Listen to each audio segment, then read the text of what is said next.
Bem-vindos ao Jornal da Noite. As minas de Moiane, localizadas no distrito de Gilé, estão a registrar desabamento de terra semana após semana. Na sequência, muitos garimpeiros contraem ferimentos. Informações indicam que uma pessoa perdeu a vida e 4 contraíram ferimentos graves. Uma fonte daquela localidade falou à STV que ontem alguns feridos foram evacuados a Nampula. Terça-feira, parte da estrutura da mina de Moiane voltou a desabar, soterrando alguns garimpeiros. As imagens fotográficas mostram algumas pessoas feridas em consequência da situação. O governo da Zambésia tem conhecimento do caso. Houve, de fato, um desabamento, mas não houve, da informação que eu recebi, não houve nenhuma morte. Sim. E todas as pessoas que estiveram envolvidas nesta mineração e que foram separadas, foram tanto salvas com vida. Recorde-se que em novembro do ano passado, grupo de populares vandalizaram equipamentos da empresa Tantalu Mineração, porque um guarda da empresa disparou mortalmente contra um cidadão que se encontrava nas proximidades da mina. O que está a acontecer em termos da gestão da mina é que há um trabalho que está-se a fazer para que a empresa que esteve lá a desenvolver as atividades de mineração retomar as atividades. Sim. E está-se a preparar um memorando que vai ser assinado e tudo indica que esse memorando poderá ser assinado nos princípios deste ano, que é para a empresa retomar com as atividades e nessa altura, então, parar-se com aquele garimpo que está a acontecer naquela mina de Moiane. Neste momento, os garimpeiros procuram pedras preciosas que, no entanto, são comercializadas a cidadãos estrangeiros que escalam esta localidade. 6 dias após a tragédia de Capirizange, mais vídeos são postos a circular, dando a entender o que realmente aconteceu naquela fatídica quinta-feira. As imagens foram gravadas por telemóvel. O primeiro vídeo, posto a circular durante o fim de semana, mostra este caminhão cisterna com combustível com um tanque a arder neste descampado na região de Capirizange. Tudo indica que o caminhão terá sido abandonado pelo seu condutor, supostamente depois de ter tentado drenar o combustível que transportava para uma outra viatura de Toyota Dina, que se pensa pertencer ao sindicato de contrabando de combustível. Dentre os populares, surge alguém que demonstra habilidade para tirar a cabine. Para tirar a cabine, está engatado aí. Está engatado? É. Eu ia tirar isso aí. Esta quarta-feira, começou a circular o segundo vídeo, onde vê-se que a cabine do caminhão foi retirada e o fogo extinto. É muita gente a tentar tirar o combustível como pode nos 2 tanques. Dentre eles, há mulheres e crianças munidos de recipientes para o efeito. Neste vídeo, não há registro do momento da explosão e o que teria concorrido para que ela houvesse, se aparentemente o incêndio já havia sido extinto. Uma comissão de inquérito está a trabalhar para que dentro de 15 dias traga respostas para esta tragédia que tirou vida a 84 pessoas. A OJM na Zambésia doou 30 unidades de sangue para as vítimas de Capirizange, província de Tete. O setor da saúde louva a iniciativa e diz que vai encaminhar para Tete todo o sangue doado. Numa altura em que os casos de morte, infelizmente, continuam a subir, dado o nível de queimadura das vítimas de Capirizange, província de Tete, o braço juvenil da Frelimo na Zambésia efetuou doação de sangue como forma de salvar vidas. E nós apelamos aos nossos secretariados a fazerem este ato social. E o pico será no distrito de Namakura. O chefe do Departamento de Assistência Médica na Direção Provincial da Saúde na Zambésia explicou que o passo a seguir vai ser de encaminhar o líquido vital à província de Tete. No quadro do acontecimento de Tete, nós respondemos a uma iniciativa da OJM que pediu aos nossos serviços de banco de sangue e nós lá fomos e fizemos uma campanha de doação de sangue, onde conseguimos ter até então, neste momento, conforme podem ver, 30 unidades de sangue que já está sendo processado e vamos mandar para Tete via aérea. O incidente que já causou perto de uma centena de óbitos ocorreu na última quinta-feira, quando um caminhão cisterna explodiu, matando no local 43 pessoas e mais de 100 feridos. Clientes burlados pelo banco chinês, que funcionava ilegalmente na cidade de Maputo, juntaram-se esta quarta-feira em frente à Procuradoria da República da cidade de Maputo para buscar respostas sobre a devolução dos valores monetários. É que o caso já está na Procuradoria, mas lesados não veem horizonte para a resolução do problema. Já passam cerca de 5 meses que o grupo de moçambicanos burlados pelo banco chinês, que aliciava os depositantes com juros altos, está à procura de paradeiro do seu dinheiro. Segundo os lesados, o dinheiro foi confiscado pelo Banco de Moçambique, após ter descoberto que a instituição não está licenciada e que exercia a atividade ilegalmente. Está tudo isto aqui sair bem. Nós temos que nos unir. Então, fomos dito que o nosso dinheiro está retido com o banco. Então, nós disseram de que o vosso processo deve levar até a Procuradoria. Então, a Procuradoria está com o nosso processo, mas já faz 4 meses sem ter nos libertado a informação exata. Dói muito aquilo ali e nós temos defensores. O governo está para quê? Está para defender o povo, mas quando deixa o povo assim, então a sofrer, as senhoras que estão a sofrer aqui, tem criança, não tem nada para dar, mas você saber que tem dinheiro no banco, aquilo ali dói, mano, para qualquer pessoa é doer. As vítimas da burla dirigiram-se à Procuradoria por ser a entidade responsável pelo processo crime instaurado contra o banco chinês. A instituição financeira denominada Associação de Crédito Ajuda Mútua movimentava diariamente mais de 2 milhões de meticais. A Procuradoria da República, ao nível da cidade de Maputo, diz que ainda está a juntar todas as provas contra o banco chinês. A instituição apela aos lesados a terem paciência, tendo em conta que os burlados dizem estar agastados com a demora do processo. Esta é apenas parte das mais de 10 mil pessoas que se juntaram ao banco chinês como forma de garantir a sua subsistência através de grandes depósitos que geravam juros. 5 meses depois do banco ter sido encerrado por funcionar de forma ilegal, eles recorrem à Procuradoria à procura de respostas e formas de reaver o seu valor que está confiscado no Banco Central. Em audiência com um grupo de cidadãos que viram suas quantias de dinheiro serem confiscadas, a procuradora-chefe da cidade de Maputo, Amélia Machava, procurou palavras para pedir calma e paciência aos lesados. E vieram muitas pessoas e deixaram ficar aqui documentos que comprovavam terem feito alguns depósitos nessa empresa. Nós recebemos os documentos e esses documentos vão ser depois tidos em conta na altura da decisão final. E nós estamos a trabalhar e explicamos aos vossos representantes com quem estamos a interagir desde que o processo iniciou, que nós encontramos muitos documentos da empresa, mas todos eles desorganizados. E nós estamos a fazer um processo de organização desse documento para nos permitir a análise do processo, para nos permitir trabalhar. Porque com os documentos todos desorganizados não temos como avaliar, nem saberíamos que decisão tomar no final. Palavras estas que não conformam estas pessoas, que foram enganadas na expectativa de multiplicar o seu dinheiro. Quando nos vê assim, não se sabe onde a pessoa adquiriu o dinheiro para ir e pôr naquela empresa. Nós não procuramos saber se a empresa estava a legal ou ilegal. A nossa preocupação queríamos 30%. Ninguém que não gosta de 30%. Que nos fez cair aquilo ali.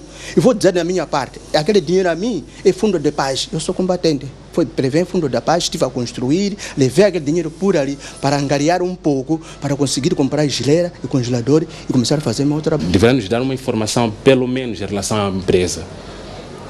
Porque se instalar um processo de crime contra a empresa... Mas que tipo de informação em que é relação à empresa? Em que pé estão vocês com a própria empresa? Segundo a procuradora, a instituição está neste momento a trabalhar com todos os dados recolhidos no local onde funcionava o banco chinês, de modo a esclarecer o caso e devolver as respectivas quantias.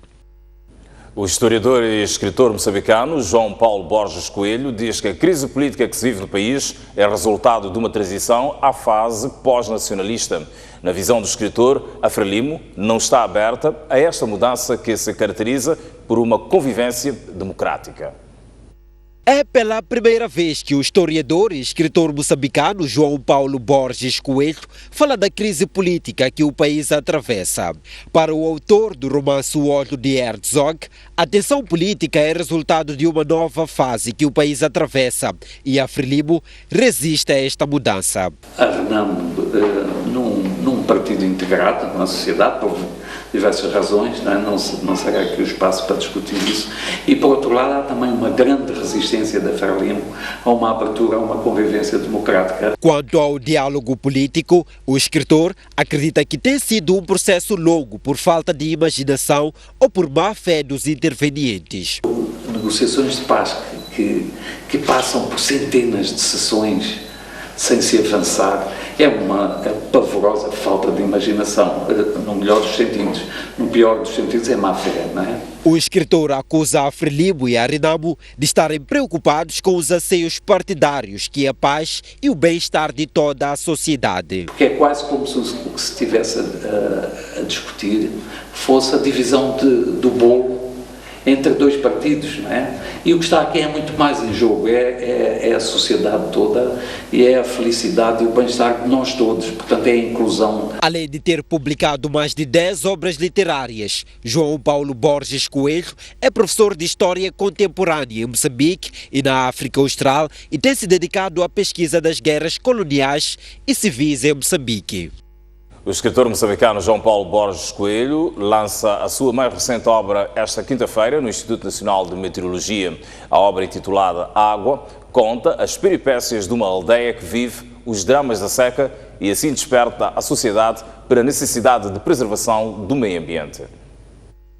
A escrita de João Paulo Borges Coelho é sempre surpreendente. O escritor preocupa-se em buscar temas que poucas vezes são explorados no universo literário.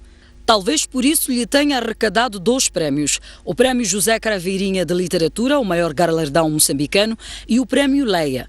Mas mesmo assim, Borges Coelho olha para essas distinções como algo exterior à escrita.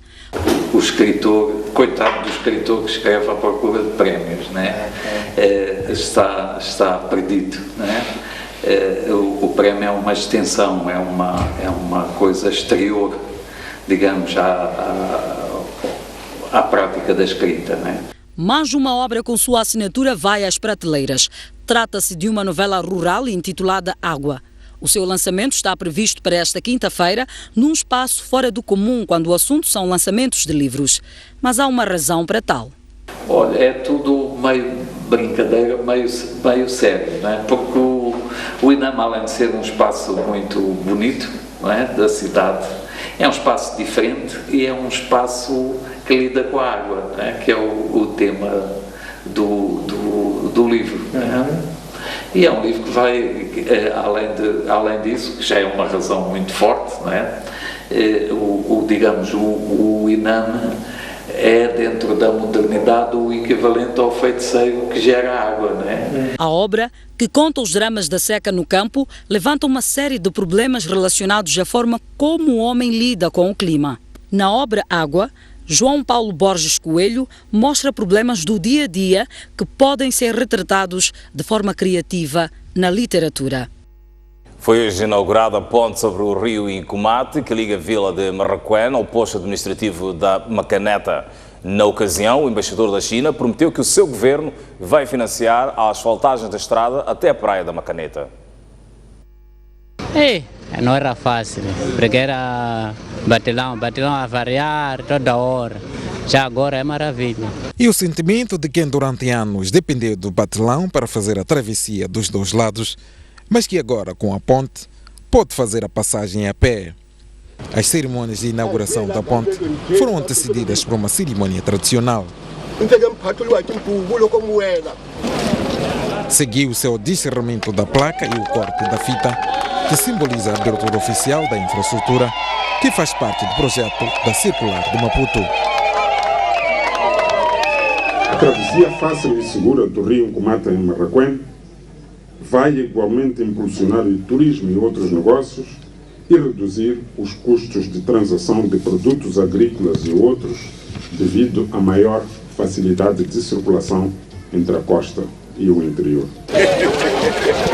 Coube ao governador da província de Maputo pedir ao embaixador da China que asfalte a via que vai dar ao posto administrativo da Macaneta. Temos que saber conversar bem com o nosso embaixador, que acredito que na lista do empreendimento de empreendimentos que está a fazer, vai aparecer mais uma coisa pequenina assim, de dizer asfaltagem de estrada que sai da ponte de Macaneta para Macaneta. Porque estava lá, o ministro das Obras Públicas voltou a fazer o pedido e a resposta não tardou.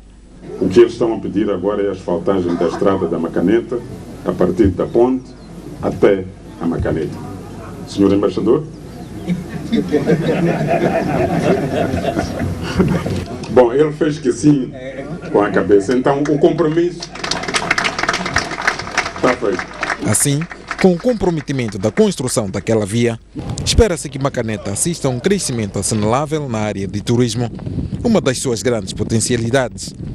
Lembre-se que esta ponte foi aberta ao público em setembro e só se aguardava pela sua inauguração oficial. A ponte sobre Rio Comate que liga Maracuene a Macaneta está orçada em 15 milhões de dólares. A infraestrutura tem uma extensão de 300 metros e uma largura de 11 metros. De Maracuene, Rogério Malhate, Raul Massing, para a STV. A cidade de Maputo tem quantidades suficientes de alimentos para as festas de Natal e fim do ano, constatou hoje o vice-ministro da Indústria e Comércio, após visitar alguns locais de venda de produtos essenciais. Rajendra de Souza reitera que as equipes de inspeção não vão tolerar tentativas de especulação de preços durante a quadra festiva que se avizinha. O vice-ministro da Indústria e Comércio deslocou-se esta quarta-feira a 3 pontos de comércio da cidade de Maputo para perceber se existe disponibilidade de produtos alimentares básicos para vender nas festas do Natal e fim de ano. Rajendra de Souza interagiu com os vendedores do mercado grossista do Zimpeito, visitou a Inalca, uma cadeia de armazéns frigoríficos que conservam peixe, frango e outros produtos congelados, e por fim, os supermercados Shoprite e Premier Group Mica. No fim, de Souza não tinha qualquer dúvida de que os comerciantes estavam preparados para responder à procura por produtos em dezembro, durante a quadra festiva. Nós estamos com confiança de que o mercado para dezembro está garantido, os estoques estão garantidos. Para fazer face ao déficit de cerca de 5 mil toneladas de frangos, anunciado semana passada, o vice-ministro da Indústria e Comércio assegurou que foram criadas condições para a facilitação de importações, daí que garante que não haverá especulação de preços. Se eles subirem o preço ao ponto em que o nosso consumidor não pode pagar, esse produto fica na prateleira. O vice-ministro diz haver necessidade de uma organização ao nível da instituição que dirige para incentivar uma produção nacional de qualidade suficiente para abastecer os supermercados e armazéns certificados a nível internacional. Então, nós, Estado, a nossa tarefa é organizar o pequeno produtor para que tenha qualidade para estar no mercado de forma competitiva. Rajendra reconhece ainda que o país tem déficit fiscais de atividades econômicas para travar a especulação de preços, daí que pede a vigilância e a comunicação social. A Assembleia da República aprovou hoje novas medidas para penalizar a exploração e exportação ilegal da madeira nacional. As medidas constam de uma proposta submetida pelo Governo, visando estabelecer uma taxa de sobrevalorização da madeira. Por consenso das 3 bancadas, o Parlamento aprovou na generalidade a proposta de lei que cria taxas de sobrevalorização da madeira. A aprovação do instrumento é descrito pelo Governo como um passo fundamental, sobretudo para travar o contrabando da madeira. Tomamos uma decisão que provavelmente poderá reverter uma tendência bastante negativa para a nossa biodiversidade, que passamos a inibir a exportação de madeira em touros, que tem sido um problema significativo não só econômico como social para Moçambique, e igualmente definimos um quadro legal dentro da nova lei de conservação que foi aprovada agora, que vai punir os mandantes dos crimes ambientais de forma severa e desta forma criando uma ferramenta para que as instituições que protegem o ambiente possam agir de forma efetiva e com resultados práticos no terreno. O novo instrumento jurídico agrava as penas para quem comete infrações de contrabando ou exportação de madeira em touros, que tem lesado o Estado em milhões de dólares norte-americanos por ano. A punição para os mandantes vai para penas entre 8 a 15 anos. De referir que com esta aprovação também Moçambique passa a enquadrar-se nos países de primeira linha, numa distinta lista de países que têm o seu regulamento e as suas leis em conformidade com aquilo que são as dinâmicas e os desafios da atualidade no domínio da biodiversidade. Dados do ano passado indicam que a exportação de madeira em touro atingiu 148 mil metros cúbicos, o que representa um aumento de cerca de 20 mil metros cúbicos, comparativamente ao ano anterior. A Assembleia da República aprovou hoje novas medidas para penalizar a exploração e exportação ilegal da madeira nacional. É momento para um breve intervalo. Entretanto, veja no próximo bloco, o Tribunal Judicial da cidade de Inhambane condenou a 9 anos de prisão e o pagamento de uma multa de 200 mil meticais 2 polícias que violaram uma menor. É uma notícia para acompanhar já a seguir.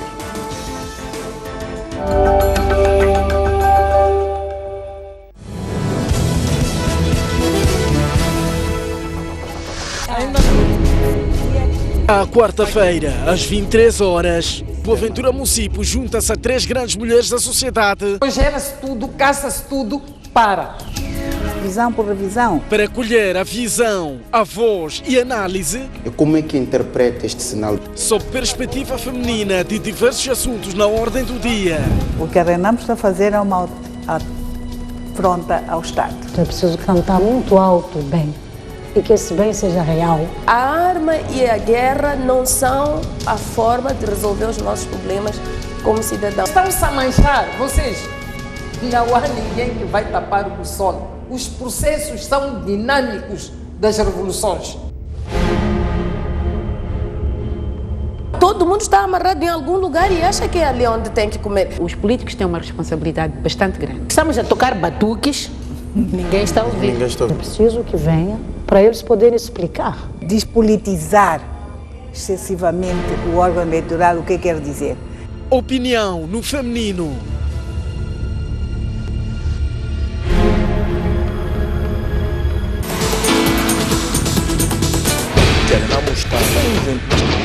O programa Grande Entrevista desta semana recebe Mário Pinto de Andrade. Um dos fatores sempre que nos levou à guerra, se olharmos na luta de libertação, foi a falta de unidade em Angola. As oposições nunca estão satisfeitas. Por mais que haja separação de poderes, vai sempre dizer que não há. A não perder esta quinta-feira, às 23 horas, aqui na STV Notícias.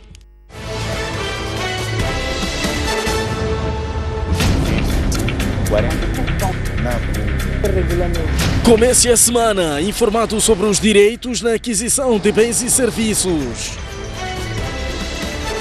Hora do consumidor. Qual é a eficiência das autoridades na resposta a cenas de violação dos direitos do consumidor?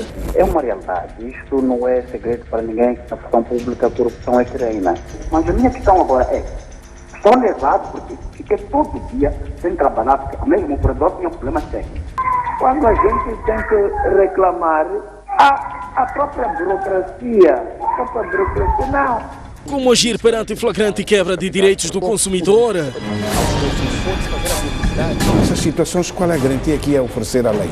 A própria lei estipula que quando o processo da adjudicação não lhe favorece, tendo os fundamentos, pode reclamar. Temos que usar de todos os meios, esgotarmos todos os meios que o Estado dispõe para que a gente possa ter os nossos direitos satisfeitos. Agora, às segundas-feiras, às 17h30, aqui na STV Notícias.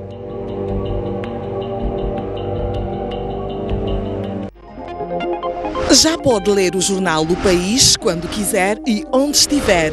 Quer saber como? O primeiro passo é ter a aplicação O País. Continua com dúvidas? Uma app é uma ferramenta que permite ter acesso a vários serviços do seu dispositivo móvel de forma integrada. Agora, acede à sua App Store ou à Play Store e faça o download de O País. Dessa forma, poderá aceder a uma versão digital do jornal.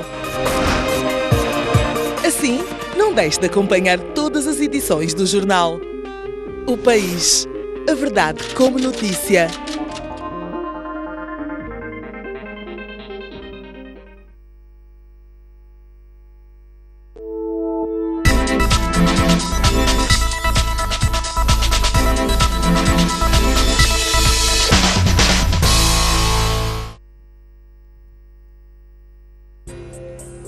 Ibis do Japão. Seu nome científico é Nipponia nippon. Os japoneses chamam seu país de Nippon. Esta ave, que traz Nippon no seu nome, ocupa um lugar especial no coração do povo japonês. Porém, esta espécie se extinguiu no Japão. E agora, esforços estão sendo feitos para trazer o ibis do Japão de volta. O ibis do Japão está sendo recuperado na cidade de Sado, província de Niigata. Sado é uma ilha localizada no mar do Japão. O Centro de Conservação do Ibis do Japão de Sado situa-se ao centro da ilha e se dedica à proteção e à reprodução das aves. Antigamente, o ibis do Japão habitava o arquipélago, mas ele desapareceu devido à caça sem controle e às mudanças ambientais. Em 1998, com um casal de aves trazido da China, esforços foram iniciados para recuperar a espécie no país. A reprodução e a criação das aves estão sendo feitas no Centro de Conservação do Ibis do Japão de Sado. Há câmeras instaladas no viveiro de reprodução para monitorar o comportamento das aves. Yoshinori Kaneko observa pelos monitores. Por mais de 20 anos, o veterinário tem trabalhado para proteger e reproduzir o ibis do Japão. Ele calcula a mistura das rações das aves e alimenta os filhotes no lugar dos seus pais.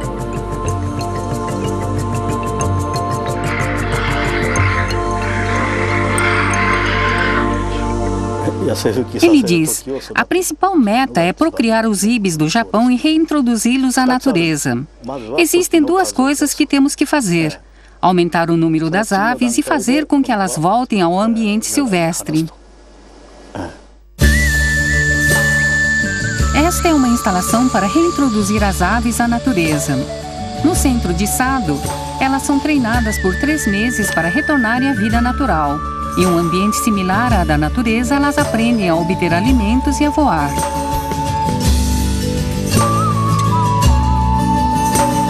As aves que completam o treinamento são soltas. Até 2013, aproximadamente 80 ibis do Japão já estão vivendo na natureza.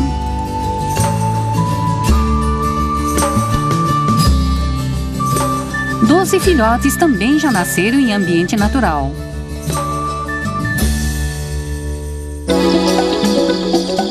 Antes do amanhecer, as aves voam deixando seus ninhos. Elas buscam alimentos em locais como arrozais.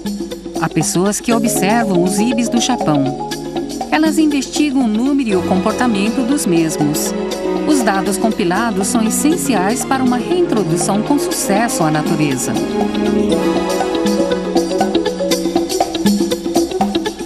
Os passos de reintrodução são também tomados nos arrozais onde os ibis se alimentam.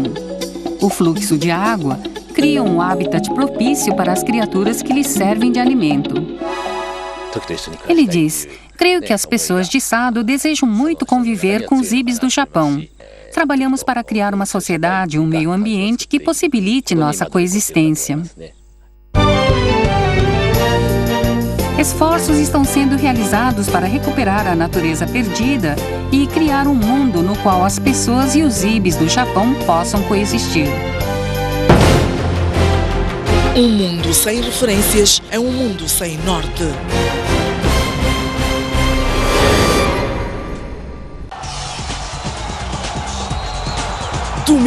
Domingo, você acompanha as principais incidências do final de semana desportivo.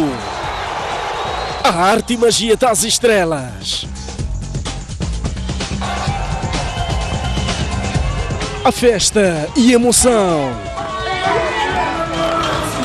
O registro dos momentos mais marcantes do desporto moçambicano. Ganhar, ganhar e ganhar. Comentários fundamentados de figuras apalizadas e incontornáveis. Nós temos que estar ao nosso melhor nível. A gente tem que procurar alternativas. Tudo isto e muito mais no programa Ao Ataque.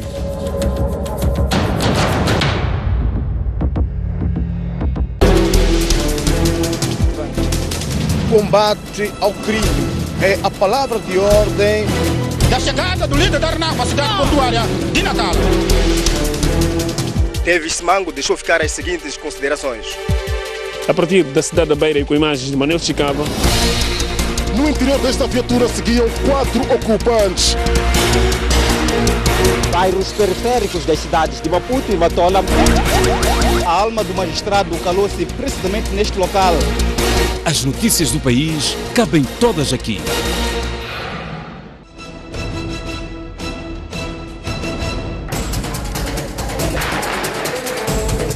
Eles foram eleitos e falam pelo povo. Trata-se de um instrumento importante. Reprovamos o orçamento retificativo. São efeitos e não causas. O que eles discutem e as decisões que tomam. A RNAMO acha por bem que o governo vá à Assembleia da República. É importante que tiremos lições desta tragédia. Nós, a Frelimo, estamos preocupados com este assunto. Temos nosso dinheiro lá. Os motivos e os objetivos. Acompanhe. O parecer não chegou aos deputados. Eu acho que o MDM deveria ser razoável. Ou a justiça seja posta. Todas as semanas, aqui, no Bancadas Parlamentares.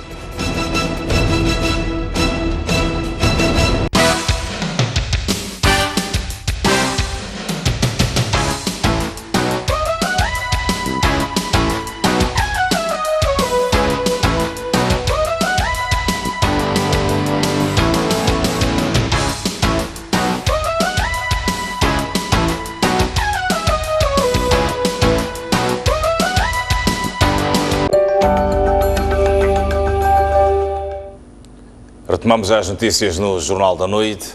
O Tribunal Judicial da cidade de Inhambane condenou hoje a 9 anos de prisão e ao pagamento de uma multa de 50 mil meticais aos 2 polícias que violaram uma menor.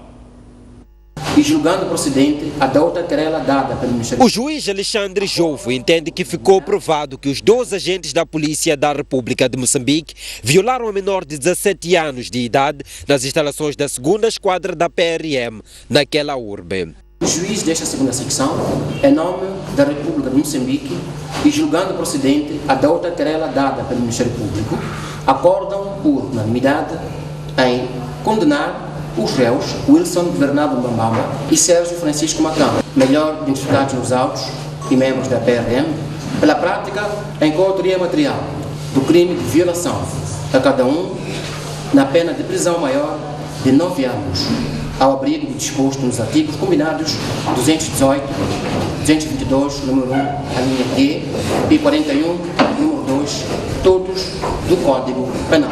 Os 2 agentes de 24 anos de idade deverão ainda pagar uma indemnização à vítima avaliada em 50 mil meticais. O vigente Código Penal, a data dos fatos, aprovado pela Lei de Revisão do Código Penal, número 35/2014, de 31 de dezembro, proíbe de forma expressa a aplicação das penas alternativas à prisão nos crimes de violação sexual. No crime de violação sexual, através do seu artigo 103, número 1, a linha B, pelo que a pena concreta em que cada um dos réus ficou combinado deve ser efetiva. Paralelamente ao processo no tribunal, decorre outro na sede do Comando Provincial, que pode culminar com a expulsão dos agentes da corporação. Foi ontem reinaugurada a Estação de Biologia Marítima da Universidade Eduardo Mondlane, na ilha de Inhaca. O reitor, Orlando Quilambo, diz que as novas instalações vão permitir o desenvolvimento do curso de Biologia Marinha e Investigação, mas também contribuirão para melhorar a vida dos mais de 5 mil habitantes da ilha de Inhaca. A Estação de Biologia Marítima de Inhaca, uma das primeiras a ser criada na costa oriental de África, conta desde esta terça-feira com um novo laboratório, um complexo residencial para acomodação de estudantes e pesquisadores e um barco que tem o nome de uma das espécies existentes na ilha, do gongo. As obras levaram cerca de 2 anos e enquadram-se num projeto orçado em cerca de $2 milhões, que resulta da parceria entre a Universidade Eduardo Mondlane e a Embaixada da Suécia. Para o reitor da UEM, as novas infraestruturas vão melhorar as condições para os estudantes e pesquisadores que visitam a estação. A natureza já oferecia as condições e agora nós complementamos as condições da natureza com as condições da acomodação e da investigação. Por sua vez, a embaixadora da Suécia em Moçambique espera que a qualidade das pesquisas melhore e que sejam dados novos passos para cumprir o 14º Objetivo de Desenvolvimento Sustentável sobre vida na água. Esse conhecimento contribuirá para o Banco Global de Dados sobre a Biologia Marítima. A ilha de Inhaca é conhecida nacionalmente e internacionalmente por causa das suas belas águas. Mas não são só as águas cristalinas que fazem de Inhaca um lugar conhecido. Inhaca é também considerada uma reserva natural. Aqui chegam a ter mais de 300 espécies marinhas. E para que os mais de 5.000 habitantes de Inhaca saibam como preservar os recursos, são feitas campanhas de sensibilização através da rádio e palestras. Deputados da Assembleia da República vão à Alemanha em fevereiro próximo para aprofundar conhecimentos na descentralização do poder. O embaixador alemão diz que a descentralização pode funcionar em Moçambique, bastando o reforço de conhecimentos na autonomia financeira e governativa. A ida à Alemanha foi anunciada esta terça-feira pela Presidente da Assembleia da República, Verônica Macamo, após o encontro que manteve com o diplomata alemão em Moçambique. E esta quarta-feira, o embaixador da Alemanha disse após o encontro com Carlos Agostinho de Rosário que Moçambique pode implementar com sucesso a descentralização e que o seu país tem muito a partilhar sobre esta matéria. Temos grandes experiências com os questões de descentralização, sobretudo questões como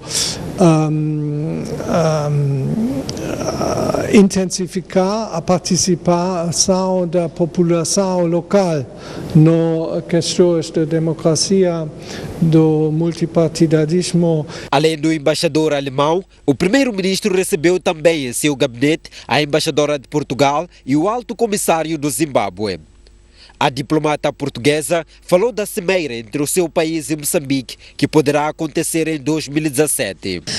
A cimeira que provavelmente terá lugar nos inícios do próximo ano, a cimeira bilateral, mas também o programa estratégico de cooperação, o programa de cooperação, programa quadro de cooperação técnico-militar, são instrumentos, entre muitos outros, que fazem com que a relação entre Portugal e Moçambique seja uma relação de excelência, seja uma relação muito positiva. Já o alto comissário de Zimbábue e Moçambique falou das similaridades existentes entre o seu país e Moçambique, realçando a necessidade de reforçar a cooperação. Endereçou também condolências às vítimas da tragédia ocorrida em Tete, que matou mais de 80 pessoas. No plano das notícias do estrangeiro, 5 antigos combatentes da guerra para a independência do Zimbábue compareceram perante um tribunal de Harare, acusados de ofender a honra do presidente Robert Mugabe. Os veteranos da luta de libertação nacional do Zimbábue começaram a ser ouvidos no tribunal na última terça-feira, depois de terem chamado de ditador o presidente Robert Mugabe durante as manifestações de setembro último. Douglas Maia, o porta-voz da Associação Nacional dos Antigos Combatentes do Zimbábue, e 4 outros responsáveis haviam sido interpelados por terem escrito em agosto uma carta acusando Mugabe de comportamento ditatorial. Eles tinham igualmente anunciado que não apoiariam uma nova candidatura à presidência do chefe de Estado. Entretanto, os antigos combatentes defendem que endereçaram a sua carta a Mugabe na sua qualidade de presidente do partido no poder e não de presidente da República, e por isso não podem ser acusados por delito de ofensa ao chefe de Estado. A audiência deve continuar quarta-feira com o requisitório do procurador. Até então considerados como os pilares do regime, os veteranos tinham publicamente manifestado seu desafio ao presidente em plena vaga de manifestações anti-Mugabe. A grave crise econômica que assola o país, onde 90% da população é desempregada, mantém a pressão sobre o governo do presidente Mugabe, de 92 anos. Para conter a liquidez que asfixia a economia, o governo do Zimbábue anunciou a emissão de notas de obrigação indexadas ao dólar, o que leva a população a temer por uma hiperinflação à semelhança à do ano 2000. O presidente eleito dos Estados Unidos, Donald Trump, suaviza a sua posição sobre a influência que os seres humanos têm nas mudanças climáticas e sobre a investigação dos e-mails de Hillary Clinton. Donald Trump havia previamente descrito o aquecimento global como uma farsa perpetrada pelos chineses e no início deste mês anunciou que buscava formas rápidas para retirar os Estados Unidos do Acordo de Paris de 2015 para combater as mudanças climáticas. Na última terça-feira, Trump assumiu ao New York Times que há alguma ligação entre a atividade humana e as mudanças climáticas e estava a examinar de perto a possibilidade de não retirar os Estados Unidos da COP21. Na mesma entrevista, o presidente eleito mostrou pouco interesse em levar adiante as investigações contra a sua rival democrata na campanha presidencial, Hillary Clinton, embora não tenha descartado a opção. Contudo, Trump disse que não queria ferir os Clinton e queria seguir adiante com questões mais sérias, como a economia e segurança. Durante a campanha, Trump gerou consternação ao anunciar que, se for eleito, iria instruir a nomeação de um procurador especial para investigar o uso que Hillary Clinton fez de um servidor privado de correios eletrónicos quando era secretária de Estado. Por outro lado, o jornal inglês The Guardian dá conta que ativistas e académicos querem uma auditoria ou recontagem de votos das presidenciais norte-americanas por suspeitarem que os resultados tenham sido manipulados por piratas informáticos nos estados de Pensilvânia, Wisconsin e no Michigan. O movimento pede à candidata democrata Hillary Clinton para se juntar ao apelo. Momento para mais uma breve pausa. Veja no próximo bloco a visita que a vice-ministra da Juventude e Desportos realizou hoje à equipe sénior feminina do Ferroviário de Maputo, representante de Moçambique na taça dos clubes campeões africanos de basquetebol. Antes de sairmos para o intervalo, a previsão do estado de tempo para as próximas 24 horas nas principais cidades do país. Começamos pela cidade de Maputo, que tem uma máxima prevista de 34 graus Celsius, uma mínima de 23. Para Xai-Xai, a previsão de 33 de máxima, mínima de 23. 31 de máxima para Inhambane e uma mínima de 21 graus. Para a cidade da Beira, a previsão de 30 de máxima, mínima de 22 graus. Para Chimoio, uma máxima prevista de 32 graus Celsius, mínima de 17. Prevê-se 30 de máxima para Quilimane e 23 de mínima. Tete vai ser a cidade mais quente do país, 39 de máxima, 26 de mínima. Previsão de 35 de máxima para Nampula, 22 de mínima. Para Pemba, prevê-se 30 graus Celsius de máxima, uma mínima de 23 graus. Lixinga poderá também ter os termómetros já a atingirem 30 graus Celsius de máxima e uma mínima de 18 graus.